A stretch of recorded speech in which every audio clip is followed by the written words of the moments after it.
ندیم قریشی صاحب کو ویلکم کروں گا. تھینک یو ندیم قریشی صاحب for your precious time. Nadeem صاحب السلام علیکم. سوال آپ سے ہے, عمران خان کے بیٹوں کے آنے سے پی ٹی آئی کی جو تحریک ہے اپنے لیڈر کو آزاد کرانے کی, اس میں کیا نئی جان آئے گی, مزید طاقت آئے گی, امپروومنٹس ہوں گی؟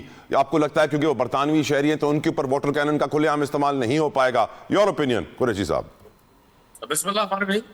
بہت شکریہ جتوئی صاحب. پہلی بات تو یہ ہے کہ عمران خان صاحب کے صاحبزادے ان کی کوئی سیاسی پوزیشن نہیں ہے, وہ بیٹے ہیں. اور آپ کو پتہ ہے جو شخص بھی صاحب اولاد ہے اس کو اندازہ ہے کہ جب کسی اولاد کے والدین کو ناجائز کسی تکلیف کا شکار کیا جائے تو بچوں کے دل پہ کیا گزرتی ہے. 2 سال سے ایک شخص کو صرف اس وجہ سے کہ وہ آپ سے مختلف سوچتا ہے, وہ اس ملک کی ہمدردی کی بات کرتا ہے, وہ عام آدمی کی بہتری کی بات کرتا ہے, وہ 76 سال سے نافذ اس نظام کو جس نے اشرافیہ کو پروٹیکٹ کرنا ہے اور غریب کو سڑک پر, ہاسپٹل میں, کھانے میں, جگہ جگہ ذلیل کرنا ہے, وہ اس نظام کی تبدیلی کی بات کرتا ہے. تحریک انصاف کی جو جدوجہد ہے وہ میں نہیں سمجھتا کہ وہ کسی بھی طرح سے بیک فٹ پہ جائے گی. اس جدوجہد نے آگے بڑھنا ہے. یہ جدوجہد تحریک انصاف کی نہیں ہے, ہر عام پاکستانی کی جدوجہد ہے. ابھی میں علی گور بلو صاحب کو سن رہا تھا تو جتوئی صاحب دیکھیں کتنا شاندار, کتنا شستہ, کتنا خوبصورت انسان, لیکن اقتدار کی وجہ سے لہجے میں کتنی رغبت, لہجے میں کتنا تکبر. اور یہ وہ لوگ ہیں جو کبھی چیخ کے گلا پھاڑ کے کہتے تھے ووٹ کو عزت دو, مجھے کیوں نکالا. اب انہیں سڑکیں بھی بند نظر آتی ہیں, ان کو دہشت گردی بھی نظر آتی ہے, ان کو عوام کی بہتری بھی نظر آتی ہے لفظوں کی حد تک. مطلب اگر علی گور بلوچ جیسا نرم دل, نرم گفتار شخص اتنا گرم لہجے میں ہے تو پھر جو ان کی اصل آتش بازی ان کے پاس ہے ان کا کیا حل ہوگا؟ تو دماغی طور پہ بھی انتقام لینے کے عادی ہیں اور پریکٹیکلی بھی وہ انتقام لینے کے عادی ہیں, وہ کیا حال کریں گے؟ تو میں آپ کو ایک گزارش کرتا ہوں, تحریک انصاف کی پرامن جدوجہد آئین اور قانون کے اندر رہتے ہوئے اس میں ہمیں کسی سے اجازت لینے کی ضرورت نہیں ہے. اور ان سے تو خیر کیا اجازت لینی, یہ تو مسترد شدہ لوگ ہیں, پاکستان کی عوام نے تو مسترد کیا ہے, یہ تو غاصب ہے, یہ تو پاکستان کی عوام کے حقوق غصب کر کے, مجھے نہیں معلوم کس کی پالیسی ٹو کر رہے ہیں, یہ کہاں سے آئے ہیں. یہ تو مہنگائی ختم کرنے کا نعرہ لگایا کرتے تھے جب یہ جیلوں میں تھے, جب یہ اپوزیشن میں تھے. تو ندیم قریشی صاحب, جب سلیمان یا قاسم پاکستان آئیں گے اور احتجاج میں شریک ہوں گے اپنے ابا کو رہا کرانے کے لیے, قیدی نمبر 804 کو رہا کرانے کے لیے, تو ان پر بھی تو واٹر کینن استعمال ہوگا اور آپ کو لگتا ہے پھر زیادہ اسپاٹ لائٹ ملے گی, زیادہ ہیڈ لائنز بنیں گی؟ تو صاحب واٹر کینن تو ایک استعارہ ہے. جو اصل سوچ ہے, جو اصل فکر ہے وہ تو یہ ہے کہ ان سے مخالف سوچ والے کو صفحہ ہستی سے ہٹا دیا جائے. سلمان اور قاسم ظاہر ان کے والد کا ملک ہے, ان کے والد اس ملک کے وزیر اعظم رہے ہیں, کروڑوں لوگ ان کے والد کے نظریے کے فالوور ہیں, ان کے ساتھی ہیں, ان کے دوست ہیں, ان کے خیرخواہ ہیں. ان کے آنے سے یقیناً ماحول میں ایک تیزی مزید آئے گی اور لوگ پہلے بھی اس بات کی توقع رکھے ہوئے ہیں کہ تحریک انصاف کی جدوجہد ہے اس نے آگے بڑھنا ہے. یہ اب خوف کا جو جنہوں نے خوف سے جو 3-4 سال اپنی حکومت کو طاقت اور توانائی دے لی ہے موجودہ سرکار نے, اور یہ الٹیمیٹلی اپنے ہی بوجھ تلے دبیں گے.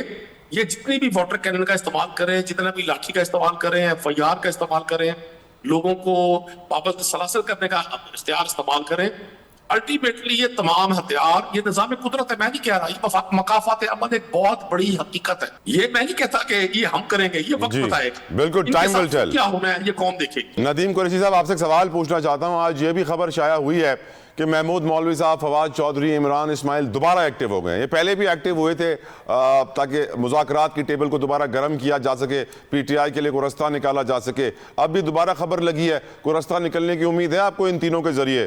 ندیم قریشی صاحب. اچھا, پہلے میں علی گور بلوچ صاحب کو ایک درخواست کروں گا. سر, انہوں نے بھی ایک لفظ استعمال کیا کہ عمران خان صاحب نے اپنے دور میں بڑی سزائیں دی لوگوں کو, بڑا جیلوں میں ڈالا. یہ کوئی ایک کیس تو ثابت کر دیں.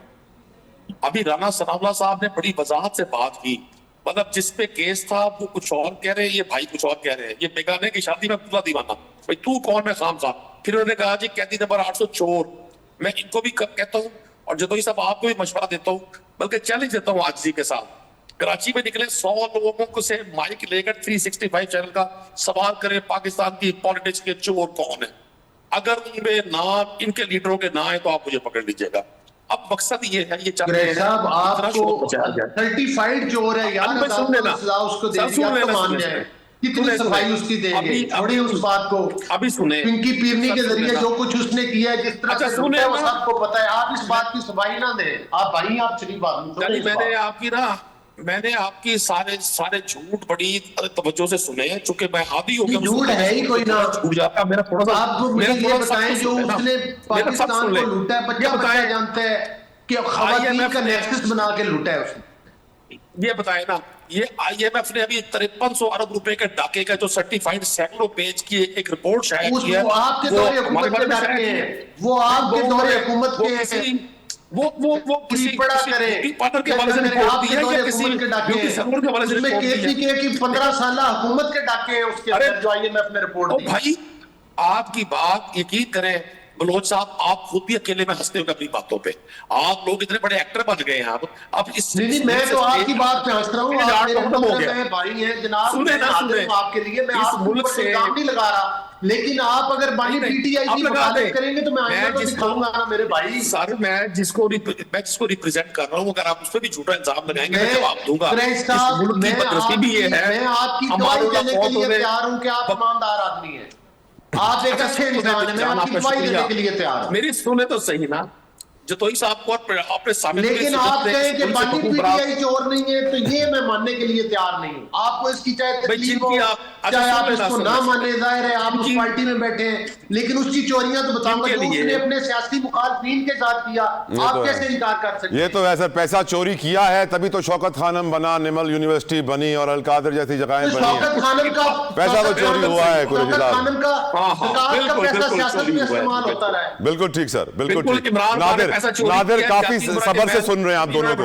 نادر قبول, thank you for your patience. Shaukat Khanum کا پیسہ عمران خان نے چوری کیا, ٹوئن ٹاور سے دبئی میں انہوں نے بنا لیا. پیسہ عمران خان نے چوری کیا, انہوں نے بنا لیا. سر نادر قبول کو بھی موقع دیں. نادر قبول پلیز آپ بھی گفتگو میں شامل ہو. نادر ایک سیکنڈ فوزیہ قصوری صاحبہ ان کی ابھی بھائی آپ بات نہیں سنے دیتے کسی کو. انہوں نے فگر کے ساتھ یار ٹی وی کے ڈرامے نا, خواتین والے ڈرامے نہ دیکھا کریں آپ بات کیا کریں. چلے اب صرف نادر کا مائک کھول دیجئے پروڈیوسر صاحب. نادر قبول صاحب, your opinion on this argument. دیکھیں, پاکستان جو ہے اس وقت ترقی کی طرف گامزن ہے, اور we should all work together and support each other in taking Pakistan to the next level. آپس کی یہ لڑائی ہے جس کا یہ آپ کے شو میں بھی ایک مظاہرہ ہو رہا ہے, اس نے پاکستان کو انفارچونیٹلی بہت کمزور کیا ہے ماضی میں, ڈیموکریسی کو کمزور کیا ہے ماضی میں. We can not afford this anymore. We need to look beyond our personal interest and ہمارے کہ ہماری پارٹی کے چیئرمین بے شک جیل میں ہو,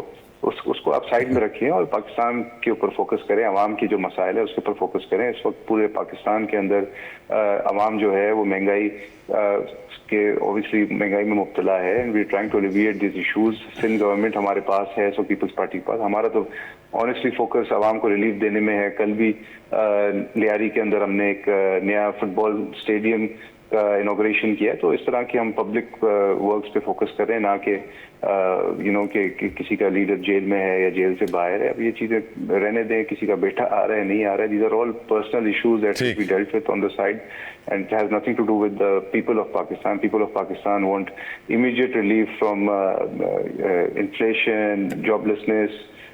پاکستان کی جو دشمن ہے, جس کا ایک ایگزامپل ہم نے ابھی لیاری میں دیکھا کہ کس طرح لیاری کو فوکس کر کے وہ پاکستان کے خلاف ایک پروپیگنڈا بنانے کی کوشش کر رہے ہیں انٹرنیشنلی, اور الحمدللہ پاکستان نے سکسیسفلی اس کو ڈیفیٹ کیا ہے. وہ مووی جی سی سی میں ہم نے بین کروا دی ہے, اور ابھی سندھ گورنمنٹ ایک اور مووی بنا رہی ہے جو لیاری کا ایک پازیٹیو امیج انشاءاللہ شو کرے گی.